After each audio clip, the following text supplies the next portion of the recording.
What a beautiful day.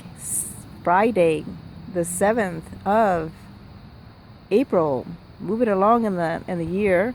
And here I am again in Arizona, and I'm just making a little video of the kitty cats that are in the backyard. So this is Francis. No, this is let me see, what did I say we were going to call him? Oh yes, Francis, as Francis of Assisi. They're back here. They just had a little bit of a meal, some dry cat food, and now it looks as if he's eating up on a switch. And then here, and this one has been neutered a few weeks. Got the ear shaved off a little bit to indicate that he's a wild thing, and he is. Can't get near them. And then panning around in this lush backyard, there is Martin DePorres, a black little kitty cat. Martin DePorres lived a long time ago, and I made a video, I think maybe the 16th century, and he was a saint, or is a saint, of the Holy Roman Catholic Church. Very humble lay brother of the Dominican order in South America. His compatriot was Saint Rose of Lima, and Saint Martin was a real instrument of God, in the same way that many others who sacrificed their self-will, God pours forth many blessings for his honor and glory, for God's honor and glory, and for the sake of mankind. And in his day, in Saint Martin's day, Saint Martin de Porres, he was a man of extraordinary gifts of healing. And also, he was one in tune with the animal kingdom, the nature. There's a story when one sees the statue of Saint Martin de Porres.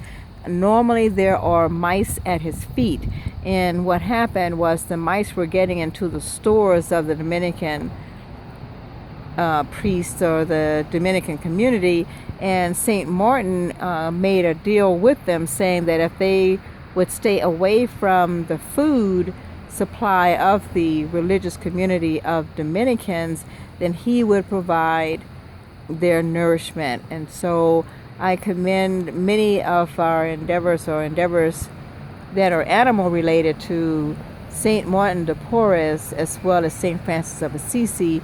And he is a marvelous saint, follower of Christ, who lived in the 13th century. He and Saint Dominic, very powerful, a preacher of the Word of God, and humble servants, very poor materially but rich spiritually.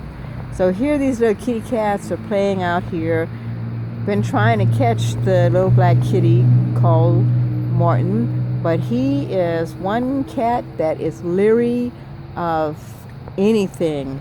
If the brown tabby, who's called Francis, doesn't lead the way, then the black kitty doesn't come out. Now today was a little different story. I'm calling the kitty cats, and the first one who appeared was Martin, and then Francis came out. So here they are in the weeds playing. Eventually I'm going to get out here and start rooting them all up one by one. So this is a glorious day in the Lord. It's Friday. I worked earlier, and I have to work later, midnight to 7:30, and so I'm awake for a little bit of time.